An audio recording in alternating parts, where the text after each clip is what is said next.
آپ نے نام سنا ہوگا، چنگیز خان، ہلاکو خان، تیمور لنگ، سنے ہیں کہ نہیں یہ نام؟ ہاں، یہ لوگ کون تھے؟ یہ قبائلی لوگ تھے، اتنے خطرناک تھے یہ لوگ۔ دنیا میں سب سے طاقتور جو انسان ہوتے ہیں وہ اسی علاقے کے ہوتے ہیں جہاں کے یہ لوگ تھے، ترکمانستان، ازبیکستان، آذربائیجان، یہ پورا رشیا اور چائنا کے بیچ کا علاقہ ہے، یہ پورا شمال کے اندر۔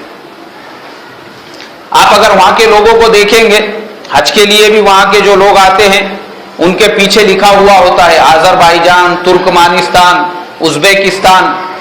ویسے اگر کسی آدمی کے بازو آپ جا کر کھڑے ہوں گے تو آپ اس کی بغل کے نیچے آ جائیں گے، ایک دم ایسی حالت ہوتی ہے ان کی۔ اور چائنیز جو چہرہ ہوتا ہے ان کے چہرے کی بناوٹ ویسی ہوتی ہے اور حالت ایسی ہوتی ہے، اور ہر آدمی جو ہے وہ 6.5 فٹ 60 فٹ کا ایسے کھاتے پیتے لوگ ہوتے ہیں کہ وہاں کی عورتیں بھی اتنی طاقتور ہوتی ہے کہ اگر بیل کو ذبح کرنے کا ہے تو اکیلی عورت پورے بیل کو زمین پہ گرا کے اس کو جو ہے جیسا ہم لوگ مرغی ذبح کرتے ویسے ذبح کر دیتی ہے، اتنی طاقتور وہ قوم۔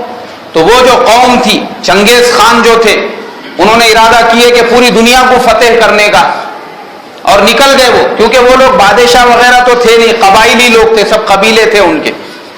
اب نکل گئے وہ اپنی سب پوری فوج کو لے کر، اور جو شہر ان کے راستے میں آیا اس کو تہس نہس اور برباد کرتے ہوئے آگے بڑھتے گئے، یہاں تک کہ پہنچتے پہنچتے پہنچتے بغداد پہنچے۔ اور بغداد پہنچنے کے بعد انہوں نے بغداد کی اینٹ سے اینٹ بجا دی۔ اس زمانے میں خلافت عباسیہ کا زمانہ تھا بغداد کے اندر۔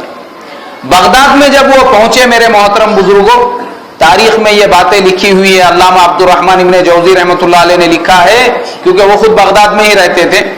انہوں نے لکھا ہے کہ بغداد میں وہ وقت دیکھا اپنی آنکھوں سے، اور اس کے علاوہ علامہ کمال الدین دمیری رحمۃ اللہ علیہ نے لکھا حیات الحیوان میں، اور مولانا اکبر شاہ نجیب آبادی نے تاریخ اسلام میں، کہ جب بغداد میں یہ تاتاری لوگ گھسے، ان کو تاتاری کہا جاتا تھا، ہے آیا یورش تاتار کے افسانے سے علامہ اقبال نے شعر کہا، اور پھر آخر میں کہا کہ پاسباں مل گئے کعبے کو صنم خانے سے۔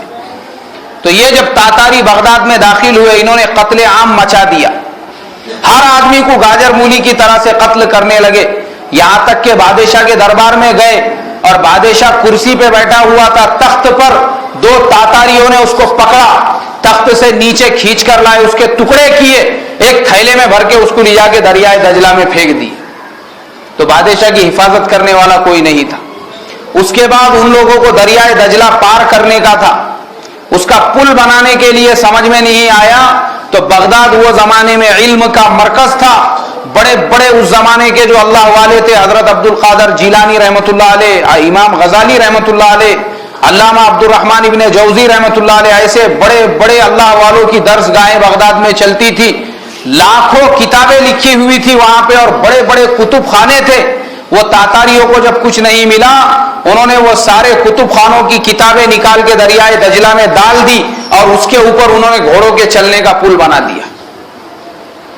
ورنہ وہ کتابیں آج باقی رہتی تھی تو علم کا بہت بڑا ایک ہمارے پاس میں ذخیرہ ہوتا تھا، لیکن وہ کتابیں باقی نہیں رہی، ساری کتابیں ختم ہو گئی، کیونکہ وہ کتابوں کو انہوں نے دریائے دجلہ میں ڈالا۔ تو علماء نے لکھا ہوا ہے کہ دریائے دجلہ کا جو پانی تھا وہ یا تو پورا کا پورا لال ہو گیا خون کی وجہ سے، یا پھر پورا کا پورا کالا ہو گیا یہ کتابوں کی سیاہی کی وجہ سے، اور اس کے اوپر گھوڑے دوڑانے لگے۔ تو ایسی خطرناک وہ قوم تھی۔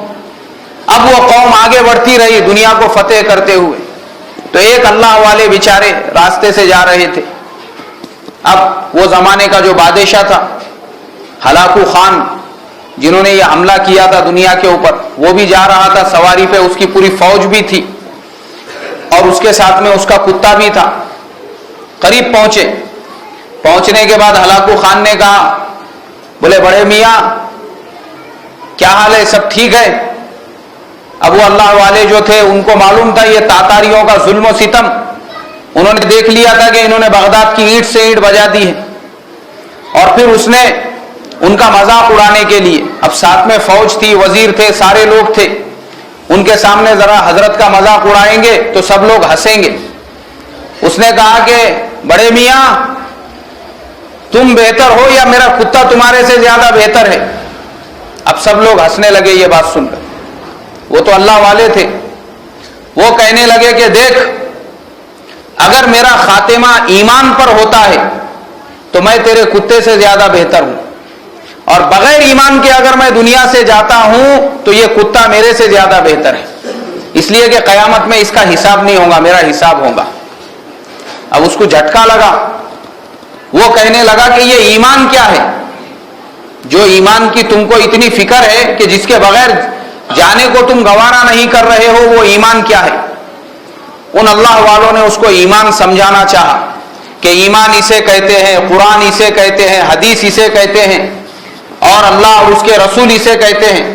جب ایمان اس کو اچھی طرح سے سمجھا دیا تو وہ کہنے لگا کہ دیکھو ابھی میں دنیا فتح کرنے کے لیے نکلا ہوں، تم میرے محل میں آنا، میرے گھر پر آنا فلانے شہر میں، اور یہ نشانی رکھو۔ اس نے اپنے ہاتھ میں سے انگوٹھی نکالا اور ان کو دیا کہ جب تم وہاں پر پہنچو گے، وہاں پہنچنے کے بعد درباری کو یہ انگوٹھی دے کے کہنا کہ بادشاہ کو لے جا کے بتاؤ، تو اس کو یاد آئے گا کہ یہ انگوٹھی انہوں نے مجھے دی تھی۔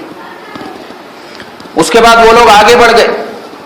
وقت ایسا آیا کہ اللہ والے بیچارے ضعیف تھے، بزرگ تھے، انتقال کا وقت قریب آیا تو انہوں نے اپنے بیٹے کے پاس وہ انگوٹھی دی۔ ان کا بیٹا بھی اپنے وقت کا ولی کامل تھا، اور کہا کہ دیکھ بیٹا، یہ جو تاتاریوں نے حملہ کیا تھا، یہ تاتاری ان کے پاس جانا اور جا کے ان کو ایمان کی دعوت دینا، انہوں نے میرے سے وعدہ کیا تھا۔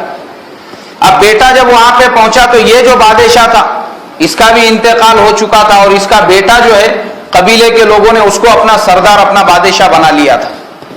پہنچے اس کے گھر پر پہنچنے کے بعد وہ جو دربان ہوتا ہے اس نے کہا کہ نہیں، اندر جانے کی اجازت نہیں ہے، تو انہوں نے اپنی انگوٹھی دی اور کہا یہ لے جاؤ، لے جا کر تمہارے بادشاہ کو بتاؤ۔ اب وہ انگوٹھی لے کر جب وہ دربان بادشاہ کے پاس پہنچا، وہ دیکھتے ہی رونے لگا اور کہنے لگا کہ ہاں، یہ انگوٹھی میرے والد صاحب کی ہے، فوراً اس آدمی کو اندر بھیجو۔ اب ان اللہ والوں کو اندر داخل ہونے کی اجازت دی گئی، تو ان اللہ والوں نے اس راجا سے، اس بادشاہ سے، قبیلے کے سردار سے یہ کہا کہ تمہارے والد کی میرے والد سے ملاقات ہوئی تھی اور انہوں نے وعدہ کیا تھا کہ میرے دربار میں آ کے مجھے ایمان کی دعوت دینا تو میں تمہاری دعوت کو قبول کر لوں گا۔ اور پھر انہوں نے اس کو ایمان سکھایا، نماز سکھائی، ایمان بتلایا، وہ مسلمان ہو گیا۔ وہ زمانہ ایسا تھا کہ اس زمانے میں بادشاہ جس دین پر ہوتا تھا اس کی پوری رعایا بھی اسی دین پر ہوتی تھی۔ ایک ہی وقت کے اندر وہ پورا ملک مسلمان ہو گیا، وہ پورا علاقہ۔ اور آپ دیکھو خدا کا کتنا بڑا کرم ہوا، فضل ہوا، بعد میں یہی لوگ جنہوں نے بغداد کی اینٹ سے اینٹ بجا دی تھی، اللہ تبارک و تعالی نے انہی کے ذریعے سے اسلام کی اور مسلمانوں کی حفاظت کی۔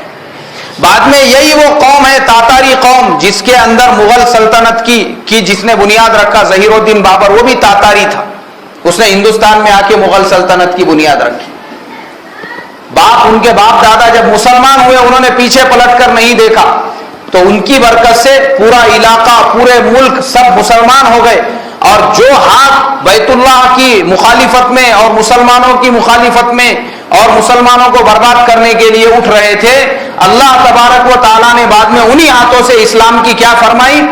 حفاظت فرمائی۔ تو علامہ اقبال رحمۃ اللہ علیہ نے کہا کہ ہے آیا یورش تاتار کے افسانے سے، اور پاس با مل گئے کعبے کو صنم خانے سے۔ یہ واقعہ پورا ان کا یہ دو شعر کے اندر بیان کر دیا۔ تو میرے محترم بزرگوں، بات وہی چل رہی تھی کہ جیسے تاتاریوں نے، جیسے خواجہ معین الدین چشتی رحمۃ اللہ علیہ نے، ان سے پہلے بزرگان دین نے، جن لوگوں نے ایک بار اپنی زندگی بدل دی، بعد میں پیچھے پلٹ کر نہیں دیکھا، ایسے ہی رمضان میں جب ہم نے اپنی زندگیوں کو بدل دیا اور ارادہ کر لیا کہ 5 وقت کی نماز پابندی سے پڑھیں گے اور اللہ کے حکموں پر عمل کریں گے اور حضور کی سنتوں پر چلیں گے، تو اب رمضان ختم ہونے کے بعد ہم کو ادھر کم بیک نہیں کرنا ہے، بلکہ اسی دینداری پہ ثابت قدم رہنا ہے۔ بولو کریں گے سبھی کوشش؟ اللہ عمل کی توفیق عطا فرمائے۔ سنتیں پڑھ لیجیے۔